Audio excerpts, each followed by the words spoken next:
और आदरणीय नफे सिंह जी की उपस्थिति में हमारी जिम्मेवारी ज़्यादा बढ़ जाती है। जैसा कि पार्टी ने राणा साहब की पार्टी के साथ जो समझौता किया और चुनाव का निशान चारपाई और खाट है, जो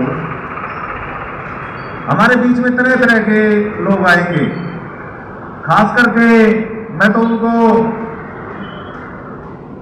बीजेपी वाले तो बीजेपी का अगर मैं क्या करूं, भ्रष्टाचारी जनता पार्टी, बी से भारतीय और बी से भ्रष्टाचारी, सी से कांग्रेस और सी से करप्शन, ये दोनों एक हैं। एक इसलिए है जब बहादुरगढ़ में लड़ाई की बारी आवे भ्रष्टाचार के खिलाफ तो इंडियन नेशनल लोकदल के खिलाफ ये दोनों एक हो जावे, दोनों चोर और भगेरे इकट्ठे हो जावे हैं। आपके बीच में आएंगे उनके नेता तरह तरह की बातें करने के लिए, और तंवर साहब आपकी जिम्मेवारी एक और ज्यादा बढ़ जाए। हमने इन तय तो लड़ना है, और जो इस एरिया में करप्शन इन दोनों पार्टियों ने फैला रखा है उसको भी जड़मूल से खत्म करना है, क्योंकि इन लोगों ने पिछले कई साल से सत्ता को हथियार रखा है और कोई से गति नहीं करता सत्ता छोड़ने में। क्यों? मकसद के है इन्हें भ्रष्टाचार करना है और डकैती मारनी है लोगों के धन पैसे में। जो सरकारी टेंडर दिए जाते हैं इनके लोगों को दिए जाते हैं, ठेकेदार को आगे नहीं लाया जाता। और कोई सा ठेकेदार है अपनी काबिलियत से टेंडर ले ले है तो उस पर कमीशन मांगा जावे। तो ये तो दोनों एक जैसे हैं, कांग्रेस और बीजेपी। कोई सा दूध का धुला को ना, और हमने तो बहुत बढ़िया हो गया कि आप कैंडिडेट आ गए, क्योंकि जो इन लोगों ने गदर मचा रखे हैं पिछले 10-12 साल से। आप एक बात देखो, पिछले कई सालों से सत्ता में ये ना है, दोनों है। ये विकास के झूठे सपने दिखावे हैं, ये विकास कर देंगे। अरे 10-15 साल तक तुम एमपी भी रह लिए, तुम सीएम भी रह लिए, थारा प्रधानमंत्री भी रह लिया, इतना ही तुम विकास ना कर पाए लोग, अगर आगे के विकास करोगे। 20 साल हो लिए ना। तो कुल मिला के बात यह है कि हमने आपस में अलग करने के लिए लोग आवेंगे, वो ये कहेंगे जीत में डालो।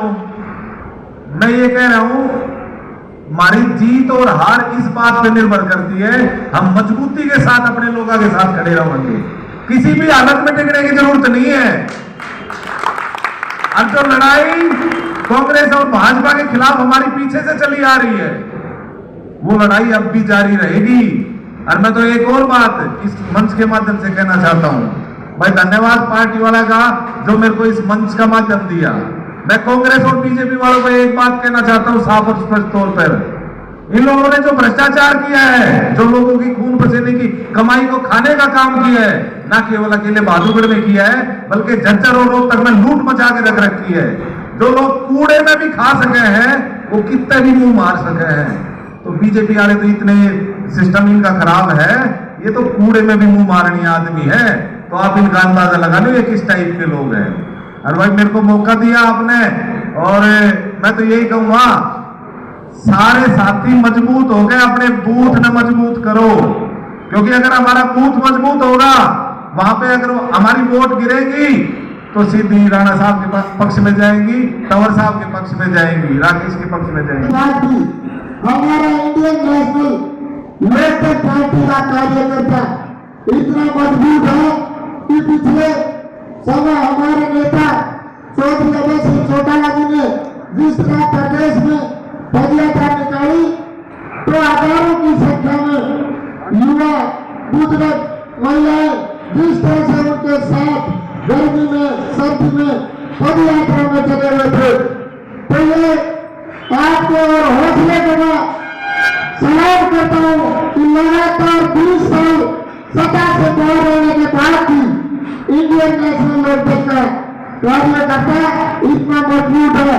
चाहे उन्हें पैदल चलने की बात हो, चाहे गर्मी में चलने की बात हो, चाहे बुजुर्ग साथ हो, चाहे महिलाएं साथ हो, बच्चे साथ हो, लेकिन हजारों मील की यात्रा आपने जिस तरह से सफलतापूर्वक करी। इंडियन नेशनल लोकदल पार्टी के जिला झज्जर के तमाम पदाधिकारियों और कार्यकर्ताओं की मीटिंग हमारे जिला के अध्यक्ष जय भगवान पहलवान जी की अध्यक्षता में रखी गई, जिनमें हमारे मुख्य अतिथि के तौर पे आज हमारे बहादुरगढ़ नगर परिषद के सदस्य जितेंद्र राठी जी और तमाम वरिष्ठ पदाधिकारी इस बैठक में मौजूद रहे। लोगों के बीच में तो पिछले 20 साल से हरियाणा में पंच से लेके राष्ट्रपति तक, पहले तो 10 साल कांग्रेस का रहा हरियाणा प्रदेश और देश में, ठीक उसी तरह 10 साल पंच से लेके राष्ट्रपति तक हरियाणा प्रदेश और देश में बीजेपी का रहा। लेकिन हरियाणा प्रदेश की हालत इन्होंने ऐसी कर दी जो कि आप सबको पता है। हरियाणा बेरोजगारी में अव्वल, भ्रष्टाचार में अव्वल, क्राइम में अव्वल, और सूखा नशा युवाओं को बेरोजगारी के साथ साथ सूखा नशा दे दिया। सूखा नशा इतनी प्रकार का सूखा नशा है, आज गांव में परचूनों की दुकान पे चीनी की तरह सूखा नशा मिल रहा है। और प्रदेश सरकार तो लूट मार मची हुई है उनमें, तो कोई अपनी कुर्सी बचाने खातर, कोई अपनी सीट बचाने खातर, कोई अपनी टिकट बचाने खातर लगे हुए हैं। उनको हरियाणा प्रदेश की जनता से कोई सरोकार नहीं है। तो इस तरह तो हरियाणा को डुबो देंगे ये। पहले हमारा हरियाणा देश में एक नंबर पे हुआ करता कि यहाँ के पहलवान, यहाँ के नौजवान, यहाँ का खाना पीना, यहाँ का प्रोग्रेस, यहाँ की व्यवस्थाएं सारी की सारी देश में पहले या दूसरे नंबर पे हुआ करती थी। आज अनेक जो पिछड़े हुए राज्य थे वो हरियाणा से आगे चले गए इन 20 सालों में। तो मैं तो ये कहूँगा कोई बहानेबाजी ले कि सरकार नहीं थी या हमारी ऊपर सरकार नहीं थी, नीचे सरकार नहीं थी। 10 साल तक कांग्रेस सरकार पूर्ण बहुमत में ऊपर से नीचे तक थी, ठीक उसी तरह भारतीय जनता पार्टी रही। तो अब तो कोई बहाना भी नहीं रहा है ना, ऊपर नीचे सरकार है। लेकिन प्रदेश को डुबो दिया, प्रदेश को, युवा को, जवान को, व्यापारी को, किसान को, पिछड़े को, शोषित को, हर वर्ग को कुचलने का इन्होंने काम किया। किसी वर्ग से को ऐसा नहीं छोड़ा जिस पे लाठियाँ ना बांध रखी हो, सिर के फोड़ ना रखे हों, सभी वर्गों को परेशान करके रखा है। अभी जैसे गाँव में हम जा रहे हैं तो देखने को मिल रहा है कि प्रत्याशी, गाँव में पता लग गया कि लोकसभा का प्रत्याशी वोट की अपील करने के लिए आ रहा है, तो गांव वाले पहले सार्वजनिक स्थान है, चौपाड़ वगैरह के ताले लगा रहे हैं, तो उनको मुंह की खाने आनी पड़ रही है। तो चौपाड़ों में नहीं घुसने दे रहे, तो अब चौपाड़ों में जाने से बंद हो गए, तो उनको सड़कों पे गोटने लगे गांव के लोग कि सड़कों से गुजरोगे तो सड़कों भी पकड़ के काले झंडे दिखाए जा रहे हैं, गाड़ियाँ रुकवाई जा रही है और पूछ रहे हैं लोग कि तुमने 10 साल तक हमारा भट्ठा बटा दिया, कोई भी भला कार्य 10 साल में किया हो तो बताओ। आप जैसे पत्रकार साथियों की मैं वीडियो देखता हूँ, पत्रकार साथी पूछ रहे थे कि आपने कोई भी 3 ऐसे कार्य बताओ कि जो इस प्रदेश के लिए या इस रोहतक लोकसभा के लिए किए हों, तो वो कहते हैं मोदी ने किया, मोदी ने। बोला जी आप तो बताओ कोई कार्य जो आपने किए हों। खुद का नाम आता है तो कोई कार्य उनके पास 3 तो दूर की बात, एक भी ऐसा कार्य नहीं बता पा रहे जो इन्होंने 10 साल में 20 साल में किया हो। हाँ, उनको तो खुद की परवाह करनी चाहिए। वैसे 10 की 10 तो क्या खुद वाले नहीं बचा पा रहे। खुद वाली में जैसे चौपाड़ों पे ताले लग रहे हैं, लोग सड़कों पे आके घोट रहे हैं। और वो एक मैंने वीडियो देखी, बोला जी मोदी के नाम पे वोट दे दो। तो बोले भाई मोदी के नाम पे वोट लेना तो मोदी तो वाराणसी से लड़ रहा है, मोदी को वोट देने हैं तो वाराणसी से दो, और मोदी अपना बताए वाराणसी से अपील करे। मोदी का वो कोई बटन दबाना चाह रहा है, वो रोहतक में नहीं दबेगा मोदी के नाम से वोट। रोहतक में तो आपके कार्य से, रोहतक के सांसद के कार्य से ही दबेगा। हमारे राठी जी का तो जी आरजेपी और आईएनएलडी पार्टी दोनों को क्षेत्रीय पार्टी है, और ये दोनों कांग्रेस और बीजेपी राष्ट्रीय पार्टी है। तो किस तरह से आप सोच रहे हो कि इनको पटकनी दी जा रही है? देखो, अभी आप देख रहे हैं, आज हमारे नल्ले को कार्यकर्ताओं ने मीटिंग करी। अच्छे खासे कार्यकर्ता यहाँ थे, लगभग सभी गांव के लोग थे।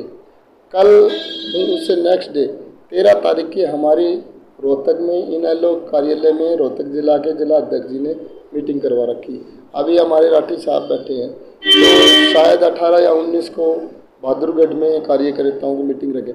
इसके बाद सभी हलकों में अपने अपने हल्का अध्यक्ष के साथ सभी कार्यकर्ताओं की, पदाधिकारियों की ये मीटिंग रखेंगे।